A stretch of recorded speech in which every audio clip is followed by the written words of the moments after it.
Lugi ka na naman ba sa trading? Puyat ka na naman kakabantay sa chart at stress ka na naman. Hindi ka pa ba nagsasawa sa ganyang cycle? Hindi mo kailangan mag-join sa maraming signal group. Hindi mo kailangan mag-aral ng iba't ibang strategy or mag-aral ng iba't ibang indicator. Ano kailangan mo? Harapin ang realidad mo. At ito yon, hindi market ang problema, hindi charts, hindi yung candlesticks. Ang problema mismo ay ikaw. Yung emotions mo, yung takot mo mag-click, yung greed mo, kaya sa isang iglap, sunog agad, talo ka kaagad. Kaya't ang ending, puyat, stress, at kung minsan, malaking talo or sunog ang kapital mo. Here's the reality. The market doesn't care kung ilang oras ka nagpupuyat. Ang kadalasang sukatan lang, consistent ka ba sa risk management mo at execution mo. Now, here's my question to you. Hindi mo kailangan sagutin agad. Pwede mo pag-isipan as you watch this video. Hanggang kailan mo pipiliin mag-stay sa burnout cycle na yan?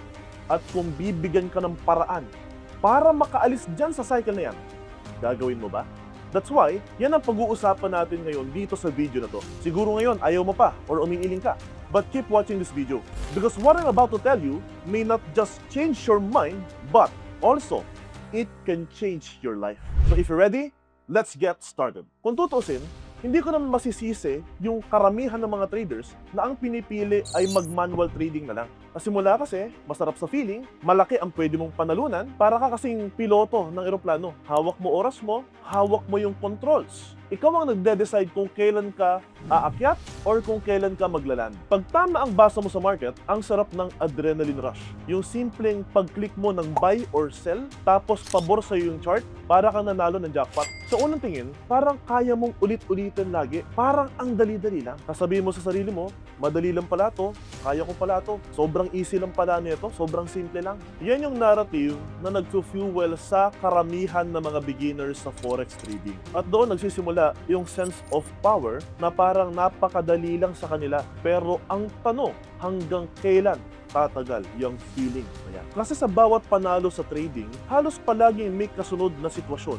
na masakit sa bulsa at mabigat sa isipan. Masaya ka ngayon, yes, but deep inside, alam mong may kapalit yung nararamdaman mo. Pwedeng mamaya, bukas, o kaya sa susunod na araw. For example, naranasan mo na ba na matalo sa trade at ang kasunod hindi ka mapakali, hindi mo alam kung anong susunod mong gagawin at gusto mo agad bumawi? Yan ang tinatawag na revenge trading. Bigla ka na lang nag-i-envision ng susunod na galaw ng market, baka sakaling makabawi ka kahit wala namang tamang setup. Pero dahil galit ka, disappointed ka, frustrated ka, gusto mo ngayon gawin ang lahat para makabawi at mag-profit ulit. Dahil natalo ka, tuloy-tuloy pa rin ang execute mo ng trades. Kaya ang problema, imbis na makarecover at mag-profit, mas lumalaki pa yung natatalo. Or kaya naman, nakita mong malakas ang trend at ayon sa plan mo, maliit lang naman yung position na ilalagay mo, pero bigla mo naisip na sayang, maliit lang o konti lang ang kikitain ko. Dadagdagan ko na, baka mas malaki pa ang kitain ko. Pero isang spike lang pabalik, kayang burahin ang laman ng account mo. Tapos, magdamag kang nakatutok sa chart. Lagi mong sinasabi sa sarili mo,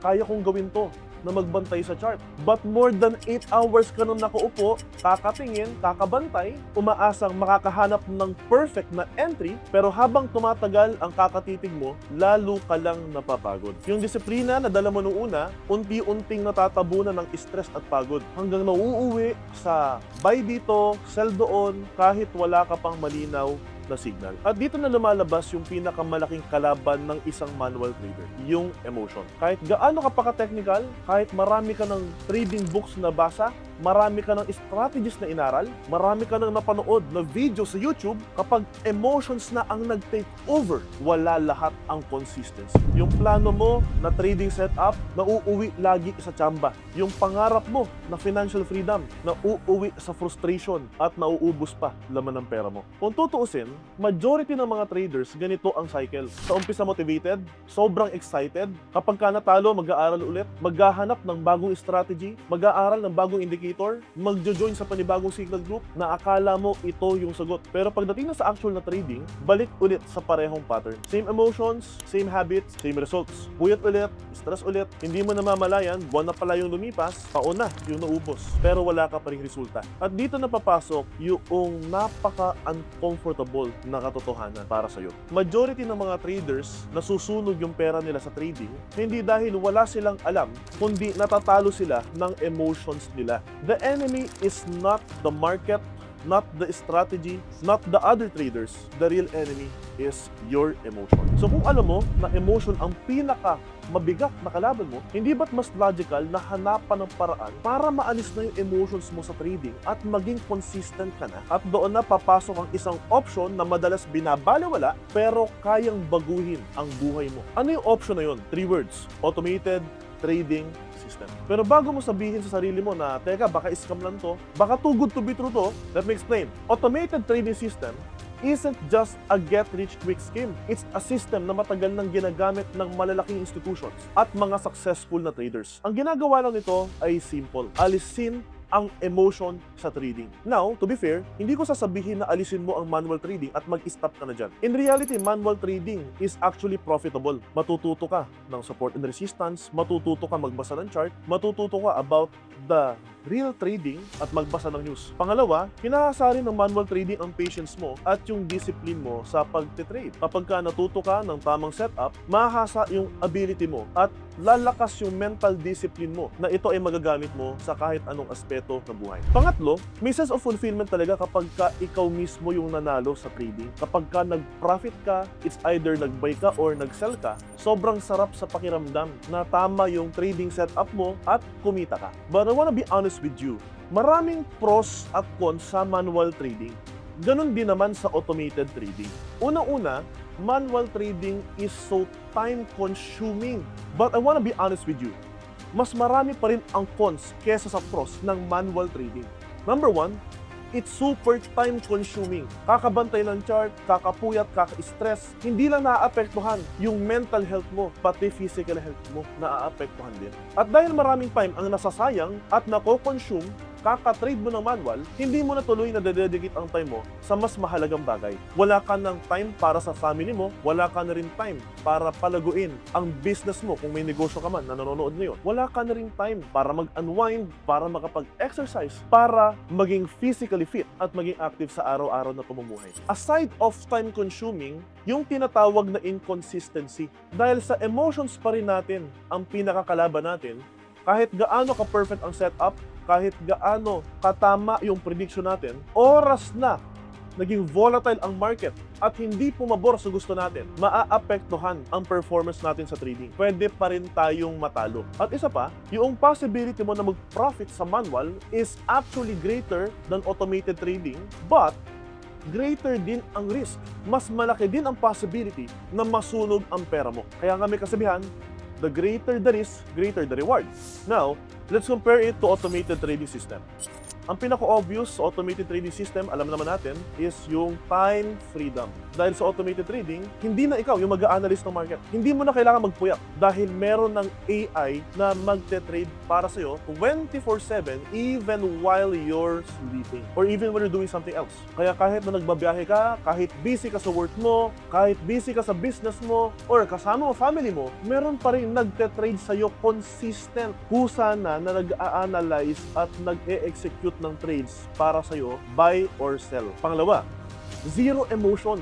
Hindi sasabihin ng AI na pagod na siya, natatakot siya, nagigreedy siya. Dahil ang AI, wala namang pakiramdam. Hindi rin nagmamadali, hindi rin nafo-FOMO or tinatawag na fear of missing out. Dahil ang AI hindi emotional, but logical. Meaning, kung ano lang ang nakaprogram sa kanya, kung tama ang analysis, may confirmation, dun lang siya mag-e-execute ng trades. Walang halong takot, walang halong greed, at hindi pa napupuyat. Number 3, risk management. Alam naman natin bilang manual traders, the more tayo mag-risk, the more tayo kikita. The higher the leverage, the higher the profit. Pero sa automated trading system, it's very conservative. Kapag hindi niya hayaang maubos ang account mo overnight, hindi niya hayaang matalo ka, masunog ang account mo, may settings para protektahan ang kapital mo at siguraduhin na hindi mauubos ang fund mo. And number 4, consistency. Dahil wala ng emotions na kasama, hindi na kailangan magbabad sa market na sunod-sunod ang trades as long as it's consistent, profitable pa rin.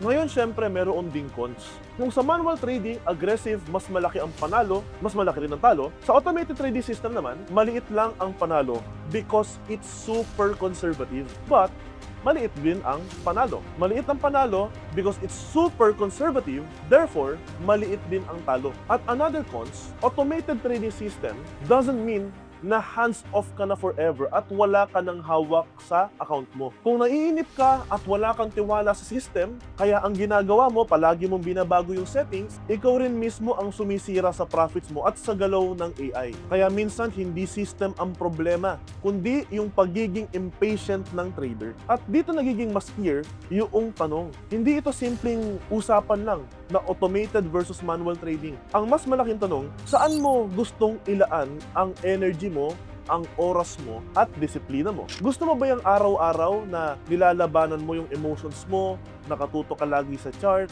nakaupo ka magdamag sa harap ng computer, or kasama mo family mo, nakakapag-vacation ka, nakakapag-travel ka, nakakapag-bonding ka with your family, habang may AI na nagte-trade na para sa'yo. At dito na papasok yung pinakamalaking tanong.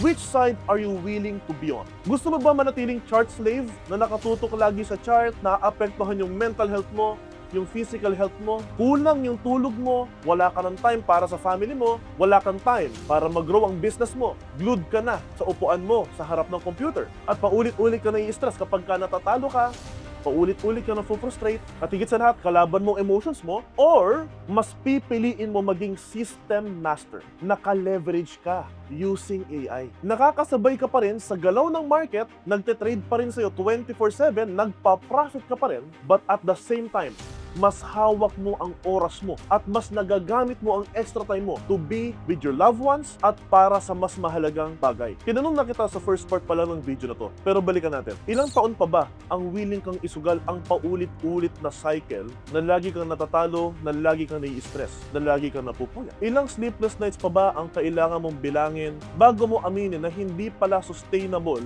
yung ganyang klase ng cycle? Ilang opportunities pa ba ang willing mong palampasin bago mo tanggapin na mas may better way at merong bagong system na mas makakapagpalago ng account mo, na nagagamit mo ang time mo para sa mas mahalagang bagay? Again, I'm not saying that manual trading is wrong. I'm just saying that there may be a better option na makapagbibigay sa'yo hindi lang ng financial freedom but also time freedom. So let's make it simple.